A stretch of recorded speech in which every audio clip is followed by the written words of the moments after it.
Be right struck. Let's get the stand set up. It's nice and a little cool in here. Just chilling here in Professor Shaun Studios.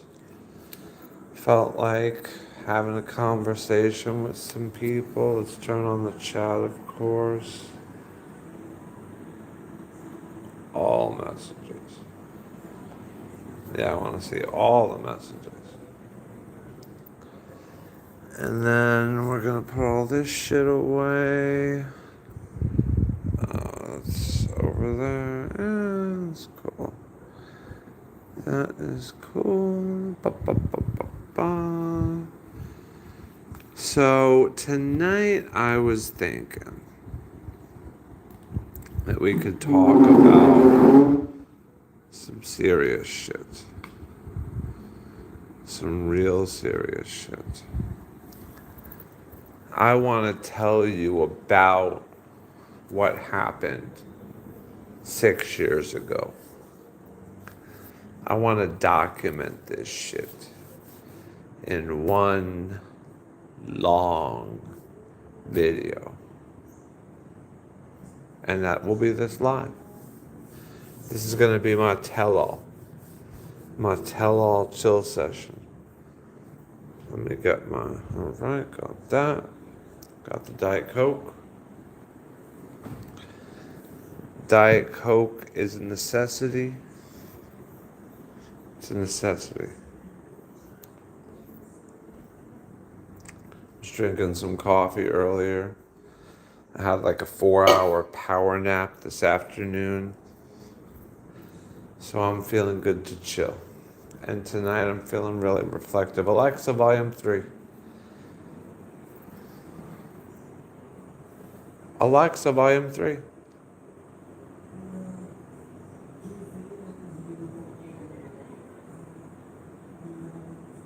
Alexa, volume 8.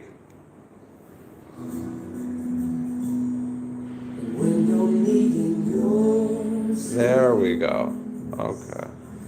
Alexa. Alexa. Volume 3. Okay. What's up, everybody? Hello, Melanie Reed. Melanie Reed, would you like to hear a terrible story? Would you like to hear a terrible story? It's a long story. I don't know if you have time for this long, terrible story, but it does have a happy ending.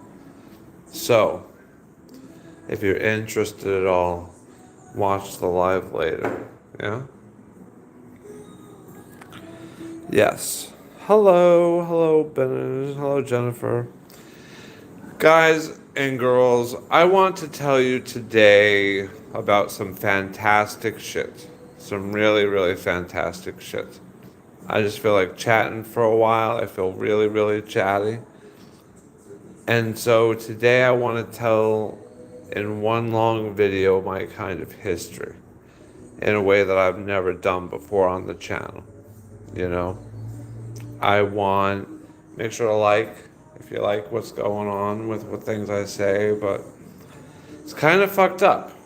This is going to be a kind of fucked up story. It's kind of not for kids. So if you're like under 18, maybe you might want to not, listen to this kind of stuff. It was really bad, a lot of the stuff that happened to me, And I did some bad things myself. I was no angel, So I don't know. Listen at your own discretion. What is 44 plus 23? Well, 44 and 23, 4, 4, 2, 3. Yeah, that's 70. That's 70. That's 70. Right? Or am I tripping? 44 plus 23. No, 67. 67. Yeah. And that's what the other person said, which is correct. Yeah, 70. I know. I smoked a little too many cigarettes today. But what are you gonna do? Anyway, I didn't claim to be a mathematician all the time.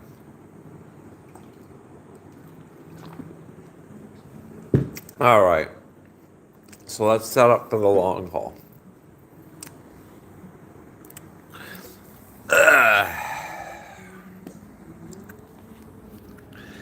What is it? People asking, like, oh shit, it's getting fucking cold in here. Just turn off the old air conditioner. Look, this is the ghetto ass air conditioner shit that they use down here. Now it's kind of cool because you have the remote. But really, it just goes to something like that.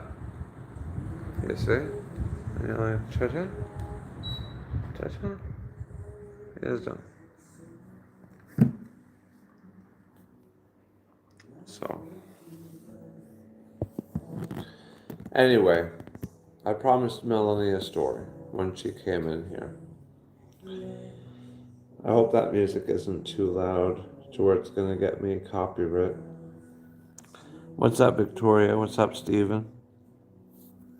So anyway, the story I want to tell you is, first of all, a little bit of my story. I was born in Brooklyn to a single mother who was single because her husband thought that I was illegitimately born, not his child. So I went through most of my life thinking that my mother's first husband was my biological father. But it ended up being the correct instinct of her husband to understand, and he was not a cook, and he understood that, yes, it was indeed her best friend, Jimmy Shama. Yes, Syrian Lebanese gentleman that gave my mom the dick very hard, and, well, my mother was a single mother because of that, you see. And I was born into that environment. My mother struggled for a while until she found my father. My father being the man that raised me and adopted me, an Italian man named Michael. Michael was a good guy. Never really treated me much differently than his own kids that he would later have with my mother. Not outwardly, at least, you know. But I had special problems. I had special problems.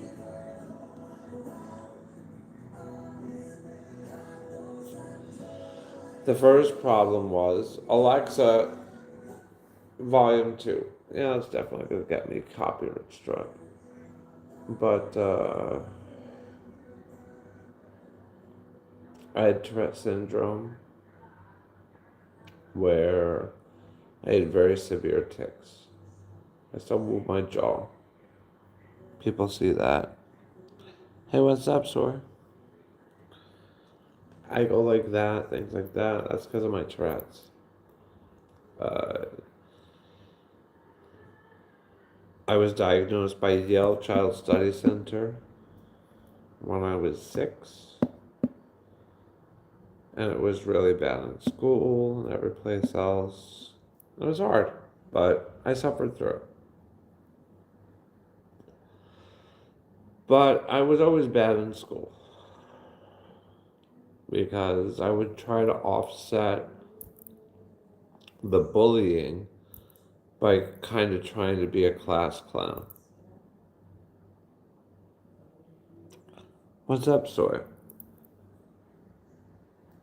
So that's what I would do, and it would get me in trouble. Also, I would get in trouble for doing things like, I don't know, just stupid shit. Selling Andrew Dice Clay tapes or selling candy during lunch, you know. So that with the Tourette's and everything else, just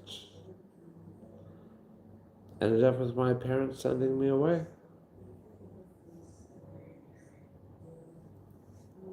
When I was 11, into different group homes and things like that. Where the worst of New York City would be my countrymen. You see? So you ever wonder what all the rap's about and the kind of, this guy is a little, well, it comes from that street hustler culture that I kind of grew up with, you know? Something the world could learn from. Definitely. Definitely learn from. So I'm going to teach some lessons tonight. Some ghetto lessons. So I was locked up in those places until I was 15. My parents went on a 2-week long vacation to Las Vegas with my brother and my sister. And came back and told me how wonderful Las Vegas was while I was locked up. And they said, if you can pass high school in 6 months, you can come with us, or you'll just stay where you are for the rest of your childhood. So I studied for the GED and I passed it in 6 months. And by 15, I was out of the system of school and in Las Vegas and working at Kentucky Fried Chicken and paying my parents rent for the privilege of being able to be home.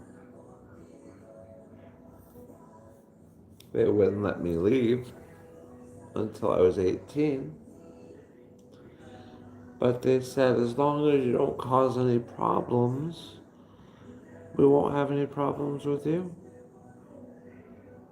So I just lived there. Then when I was 18, I moved out. And that's what happened when I was a kid. Not the best childhood. Didn't exactly set me up for success. But from 16 to 18, I had a special friend. Her name was Shannon. And she really helped me through those dark times. Anyway, at a certain point, even Shannon stopped talking to me in Las Vegas. And I decided to move back to New York. So I moved back to New York, stayed with a cousin.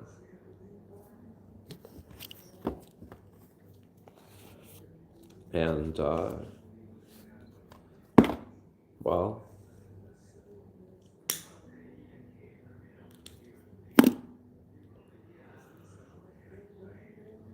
I met a girl down in Missouri back when I was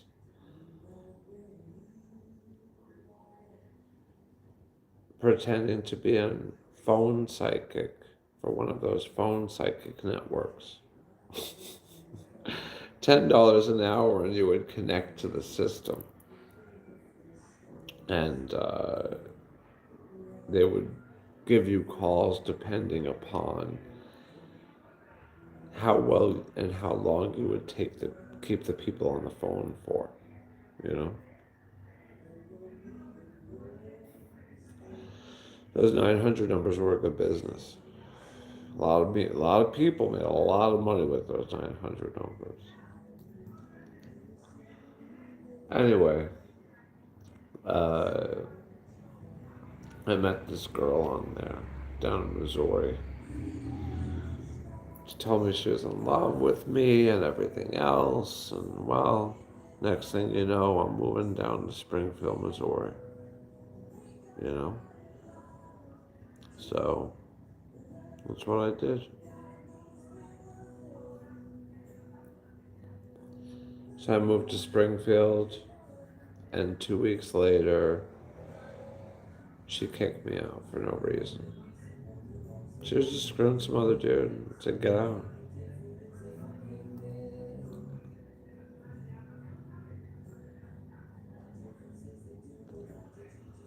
Well, I was then homeless in the city where I knew no one, had nothing. And, well, I was that way for about 8 months. Yeah. Slept in the snow on jungle gyms.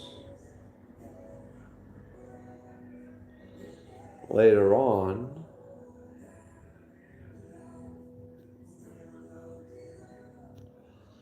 I managed to get enough for an apartment and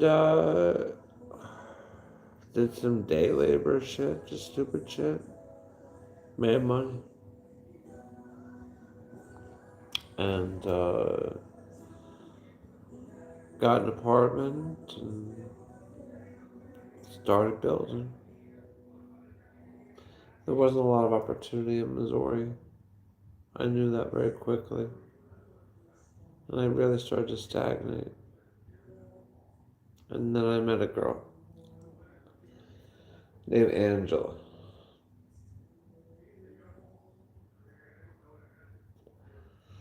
Angela wasn't the prettiest girl. She wasn't stupid, and she wasn't smart. She's a very, very typical girl. But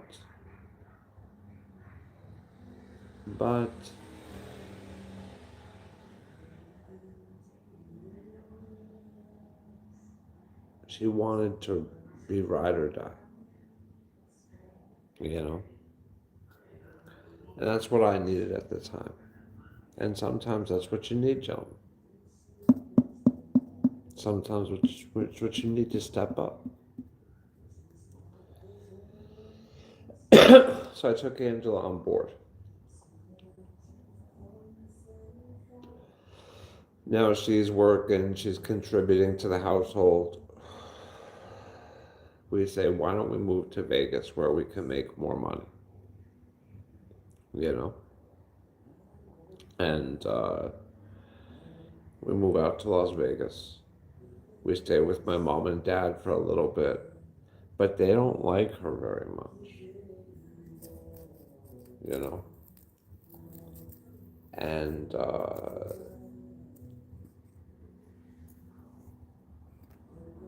eventually, I don't remember exactly how long it took us, but we got our own apartment in Las Vegas. And things were going okay for a while. But then, these were the early days of the internet. And I was ready for an upgrade. Excuse me. I was ready for an upgrade, you know? So, I started looking online on web TV. You know what web TV is? Web TV is where you would connect the internet back in like 1997 or so to your fucking TV, this little box. And you could get email and there were chat rooms and everything else. It was really fucking cool, right? And so I meet this girl in West Virginia, this big, busted girl in West Virginia. We just hit it off really, really good. And next thing you know, I tell Angela, listen, I'm gonna dip and go to West Virginia. So I go to West Virginia, and things are great with this girl. And she's so beautiful. you know. Got these tig old biddies and really enjoying myself. But her family hates me, you know. Her family hates me. And they made our life really difficult. So we ended up moving back to Vegas, me and this girl.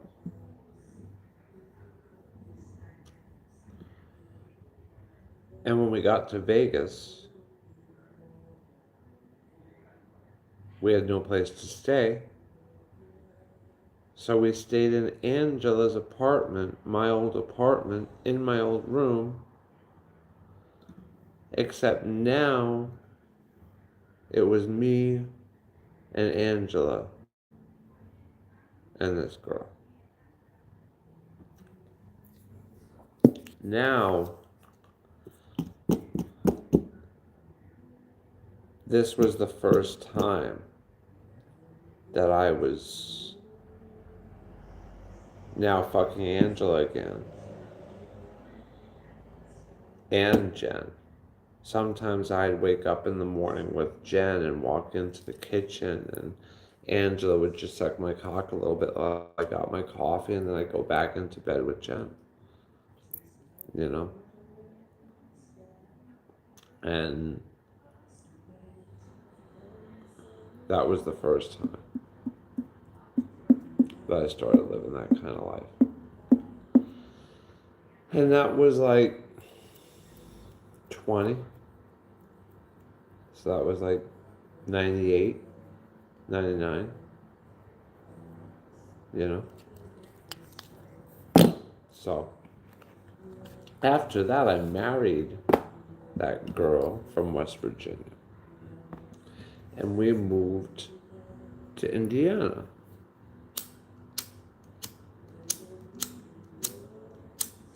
Are you fucking sitting there?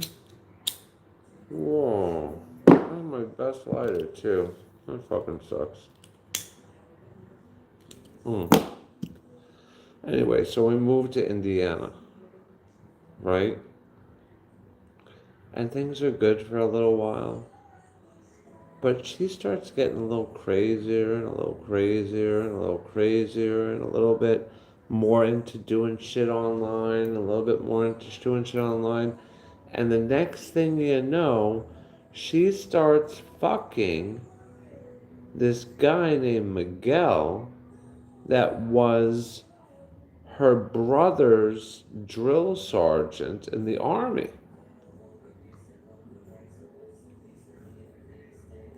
Tells me all of this the day after my birthday and tells me that she's pregnant.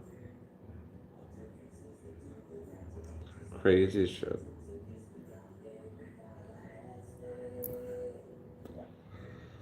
So what do? I just go. I'm like, what? I'll pay child support. You know? I don't be attached to this crazy family, this crazy bitch. You know? Too much. So wherever you are, child, maybe you're mine, maybe you're not. I don't know. I paid till you were 18. I think that's enough considering the circumstances with that crazy, crazy mother of yours. Where was I? Where was I? So now I'm on my way back to Vegas. So you can never escape Las Vegas, right? And I'm there for a while. And I'm staying in my parents' house. And I'm working. And then I meet this girl named Tracy. Now Tracy was a good girl. Tracy was a fucking soldier. Tracy, if you ever see this, I salute you. Tracy's soldiering on right now for somebody else. I'm sure.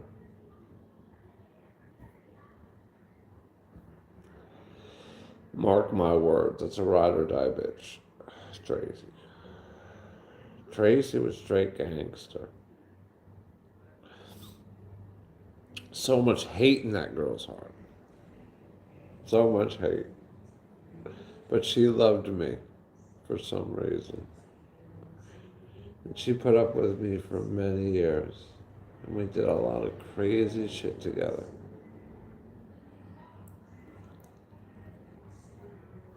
But it started out with me quitting working.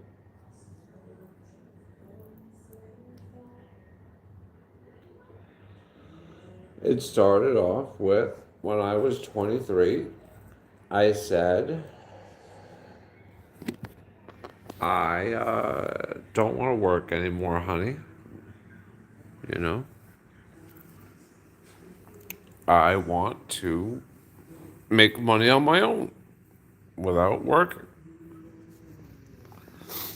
So at 23, with the aid and support of Tracy, is when I started working for myself.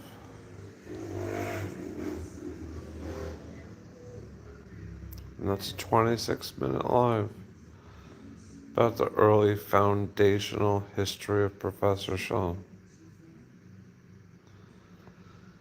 But what happened from there was kind of crazy. Really kind of crazy. See,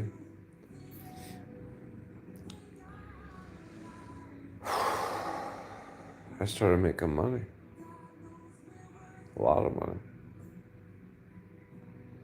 Because I first was a pimp in Las Vegas.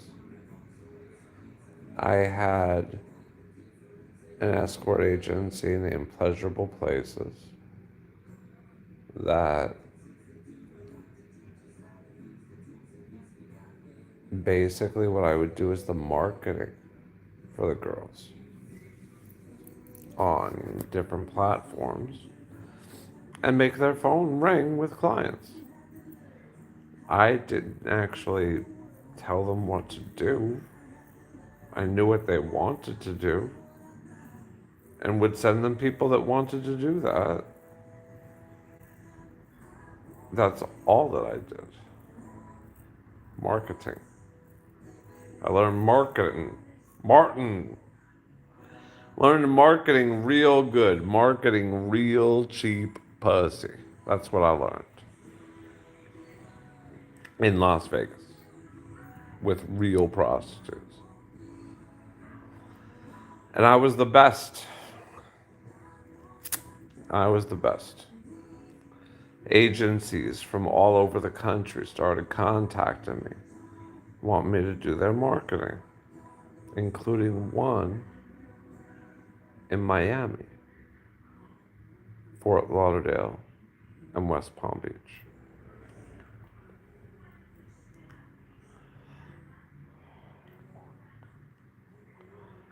No soy, no hablar en español.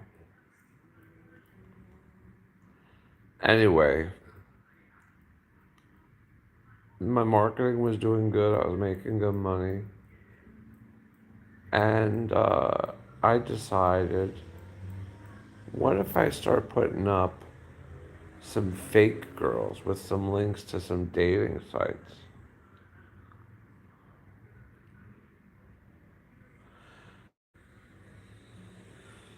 Thank you, Soy. You're so sweet. So anyway, why don't I put up some fake links to some affiliate marketing sites for dating sites? And the traffic was immense and it was targeted. And these guys converted like crazy. And it wasn't long before I was making like $20,000, $30,000 a month. Sometimes, one month I made $68,000. And I had all this cash. And I'm just some poor boy from Brooklyn. I don't know what to do with this kind of money, you know? So I started buying gold, literal gold and silver. It's all I could think to do.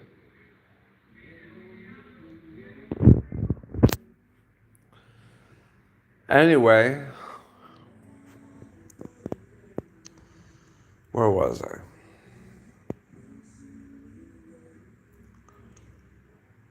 This is about the time that Lynn came on board.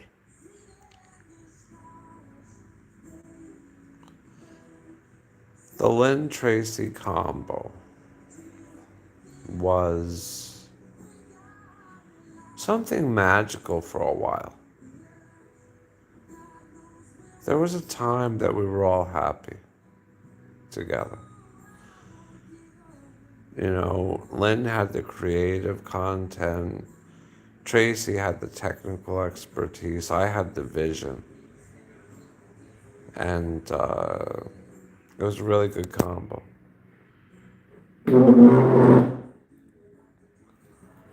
But it turned toxic after a while.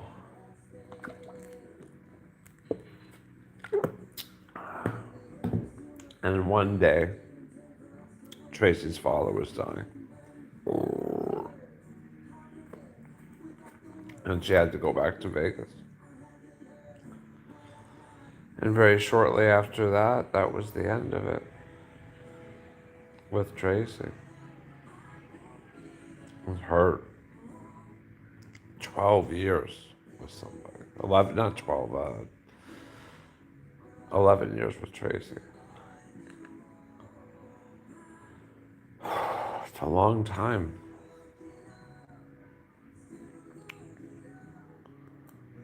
Hello.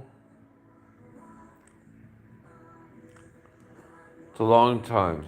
And when someone like that leaves your life,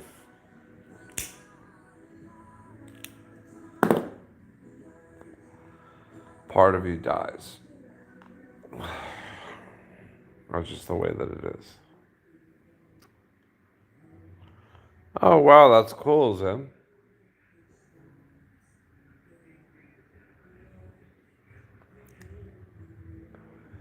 Well, it's good to know your name is not Shane, because Shanes are like the evil version of Shaun.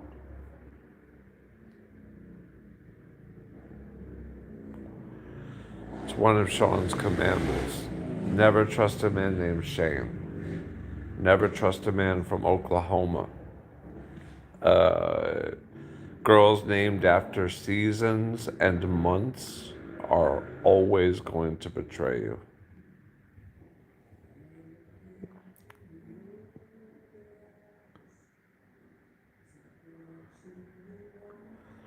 Shaun is more evil with a U.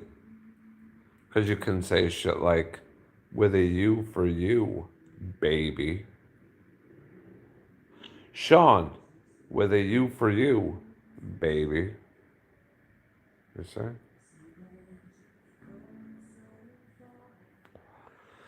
So anyway, where was I with my little autobiography? All right, so I got Lynn, I got Tracy. I'm making money with affiliate marketing. I'm making money pimping, right? And then I have a concealed weapons license, right? And some guy throws a punch on me in a parking lot, and next thing you know, they convict me of assault with a deadly weapon. Yeah.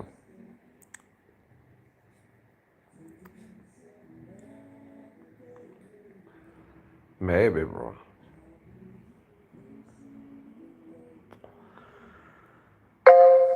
So then, I was now a felon in Oregon, but I was making money. I stopped pimping because I didn't want the heat while I was on probation.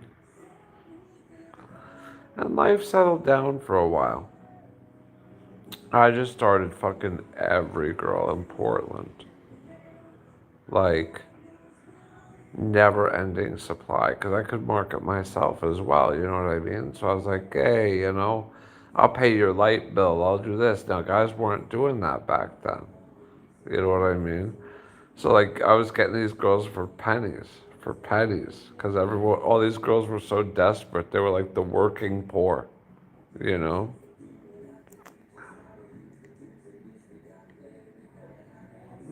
And that went on for a few years. And then eventually I met this girl named Rainey.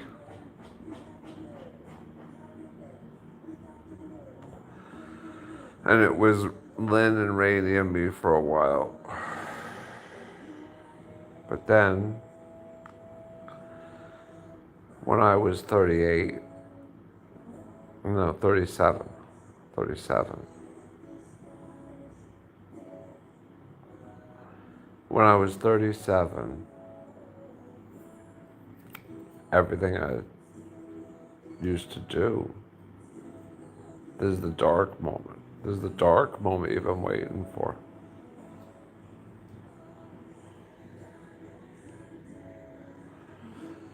This is the dark moment.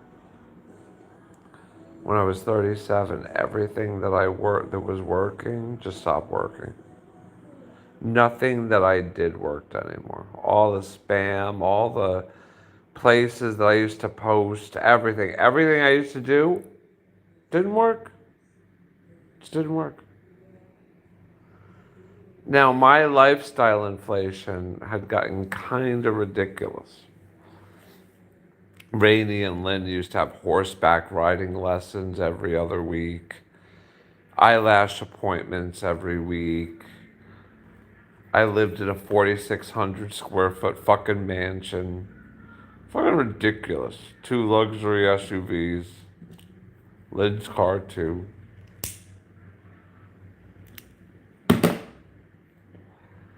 $12,000 nut every fucking month. The stress of that. The stress of that.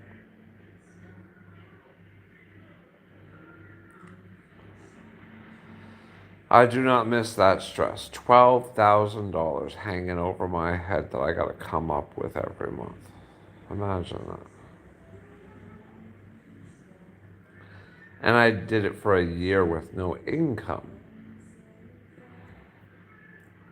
While I worked 14 to 16 hours a day trying to figure it out again.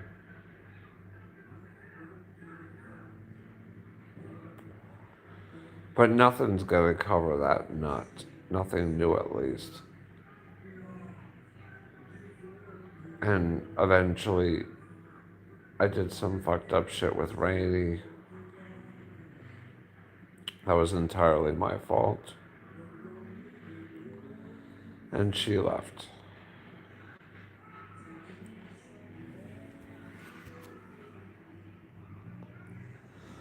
Then it was just me and Lynn.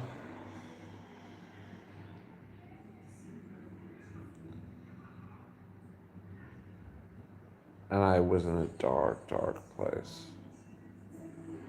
I broke. And then Lynn left. And I was alone. With nothing. And nobody.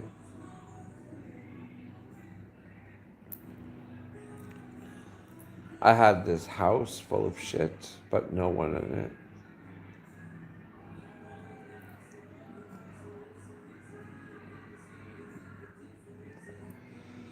I wasn't making money. I had always identified being a winner with making money. I felt like a loser. I couldn't even make enough to support myself anymore. I didn't know what I was going to do. And I broke. Clucking on the floor like a chicken at a certain point. It's bad. And then I was in this house alone. And Lynn told me she would come back under one condition: that I give her complete control of everything.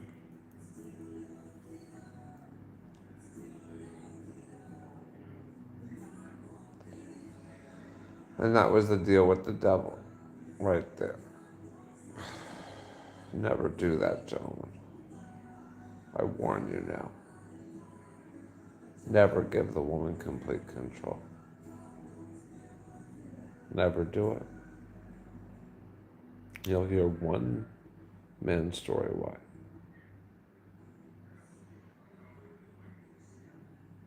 But I'll see the reaction to this video, where we leave off at my darkest moment. And we'll save Lynn for another day. Maybe the war crimes for another day.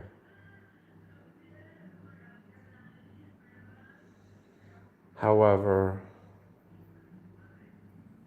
eventually even Lynn left.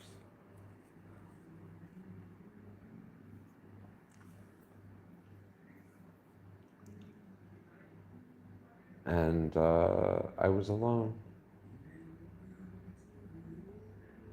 at 40, 41.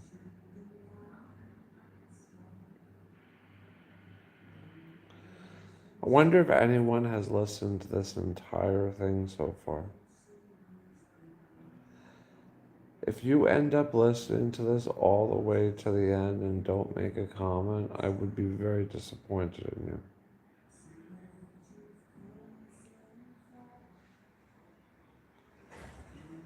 Anyway,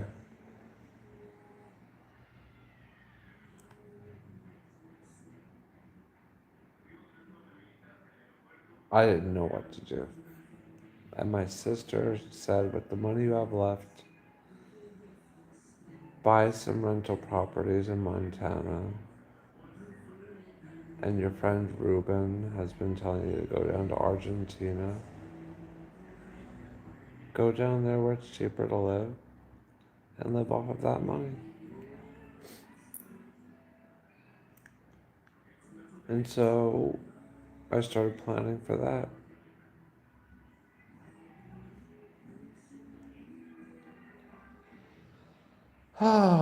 That's where this dicey journey begins. And if you go to my playlist and you look at the journey, it starts off with me in Oregon, where I had lived for my last 15 years.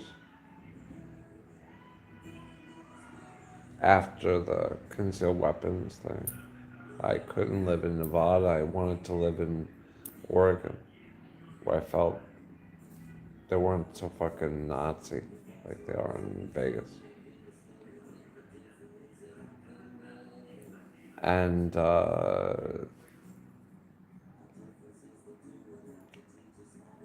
look through the journey. See me meeting my wife, see her running into my arms for the first time. And the loving life that we share together now. Because that's what Professor Shaun's about. It's about finding peace after collapse. And maybe growing into something bigger and better with the wisdom of that collapse. And if you've liked this story, then like and subscribe. Thanks for sharing with me the time. And remember, there's a light at the end of the tunnel.